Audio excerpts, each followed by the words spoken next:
Saya berpendapat mungkin disebabkan juga karena kurangnya atau lemahnya terhadap sanksi yang diberikan kepadanya. Ini tidak memberikan efek jerah. Oknum-oknum yang seperti ini harusnya itu supaya menimbulkan efek jerah langsung di PTDH-kan, sidang kode etik PTDH, untuk memberikan rasa jerah.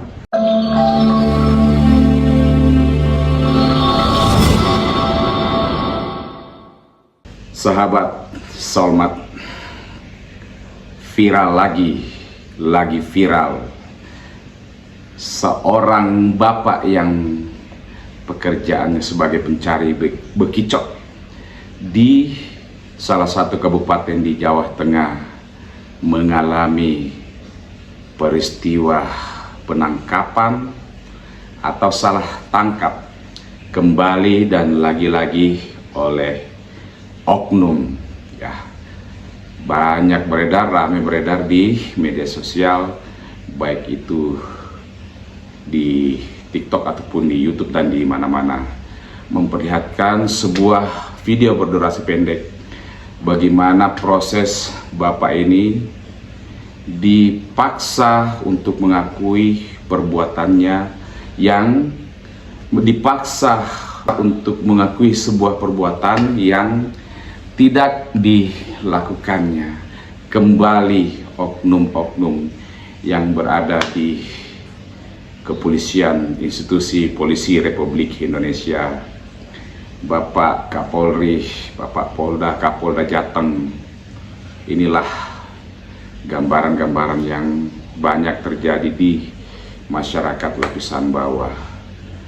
Memang banyak masyarakat sekarang terus meneriakkan perihal perlunya reformasi di institusi kepolisian Republik Indonesia. Peristiwa-peristiwa ini mungkin banyak lagi terjadi yang tidak terungkap. Kalau memang Bapak polisi ini seorang penyidik, harusnya tahu dan belajar tentang KUHP, bagaimana cara proses-proses penangkapan, proses berita acara, dan lain sebagainya, tanpa harus menggunakan cara-cara kekerasan, memaksa, mengintimidasi, bahkan sampai mengancam. Ya, luar biasa ini. Perilaku-perilaku yang mungkin dulu banyak terjadi di era Orde Baru, kok di zaman reformasi dan terakhir-terakhir ini semakin banyak terus terjadi. Saya berpendapat mungkin disebabkan juga karena kurangnya atau lemahnya anggota-anggota kepolisian yang melakukan hal-hal seperti ini terhadap sanksi yang diberikan kepadanya. Kalau hanya sekedar teguran, kalau hanya sekedar catatan, ya ini tidak memberikan efek jerah. Karena ini kalau didalamin, ya ini juga bagian daripada perbuatan atau tindakan kriminal itu sendiri. Oknum-oknum yang seperti ini harusnya itu supaya menimbulkan efek jerah langsung di PTDH-kan, sidang kode etik PTDH, untuk memberikan rasa jerah, memberikan kehati-hatian dalam berbuat, memberikan kehati-hatian di dalam bertindak. Ya, dan ini terus disosialisasikan. Kasihan rakyat kecil, masyarakat kecil sudah mengalami tindakan kekerasan mental, psikologi, rasa malu yang luar biasa. Belum lagi efek terhadap keluarga.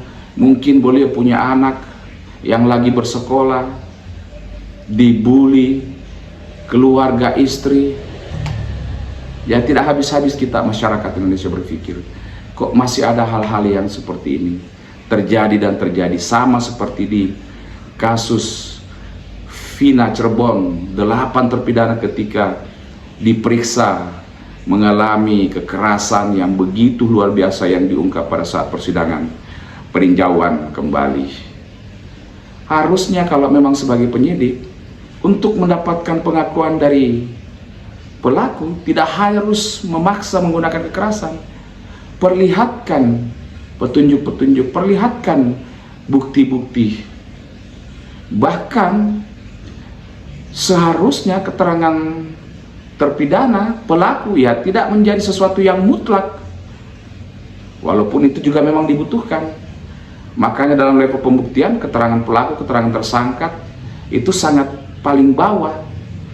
Tetapi ketika untuk mendapatkan pengakuan itu dilakukan dengan cara-cara represif, dengan cara-cara intimidasi, kekerasan yang pada dasarnya melanggar daripada undang-undang itu sendiri, baik itu tentang KUHP ataupun undang-undang tentang hak asasi manusia. Nah, oknum-oknum seperti ini atau APH-APH seperti ini dalam institusi kepolisian harusnya langsung dikasih sanksi tegas. Sama mungkin seperti di perusahaan-perusahaan swasta misalnya, orang yang melakukan suatu perbuatan pidana langsung seketika dilakukan pemutusan hubungan kerja atau PHK, sehingga orang akan berhati-hati, berpikir tidak sewenang-wenang menggunakan kekuasaan, menggunakan jabatan yang diemban. Ya, ini kembali lagi buat kita semuanya, sahabat Solmat, harus terus speak out, bersuara, mengkritisi hal-hal yang seperti ini. Karena kembali lagi dalam penegakan hukum, level yang paling depan berhadapan dengan masyarakat itu adalah pihak kepolisian. Tentu kita terus mau kepolisian Republik Indonesia ini berbenah, semakin maju, semakin profesional di dalam menjalankan tugas dan fungsinya, tupoksinya. Tetapi kalau melihat hal-hal yang seperti ini, ya ini ya masyarakat bagaimana mau cinta kepada Polri. Sekali lagi Bapak Kapolri yang terhormat, Bapak Jenderal Listio Sigit Prabowo dan jajaran pimpinan-pimpinan Polri, teruslah berevaluasi, teruslah mengintrospeksi. Hal seperti ini sangat memiriskan kami sebagai masyarakat Indonesia. Jangan karena orang itu lemah, tidak punya apa-apa, terus kemudian kesewenang-wenangan itu terjadi, direpresi, diintimidasi demi mendapatkan atau memaksakan sebuah pengakuan. Kalau memang belum mendapatkan cukup bukti, ya cari buktinya itu. Tidak melulu mengandalkan pengakuan daripada pelaku. Apalagi ketika di profiling, harusnya ada profiling bisa melihat bahwa apakah memungkinkan seseorang ini melakukan perbuatan pidana pencurian. Yang adalah kalau dalam peristiwa ini sebuah pompa besi ya, jet pump, kurang lebihnya seperti itu. Ya, kepada teman-teman semuanya, kita terus memberikan tanggapan kita, masukan kita kepada pimpinan-pimpinan Polri yang ada di setiap daerah-daerah, karena siapa lagi yang akan bisa membenahi institusi kepolisian ini kalau tidak melalui sosial kontrol daripada kita masyarakat.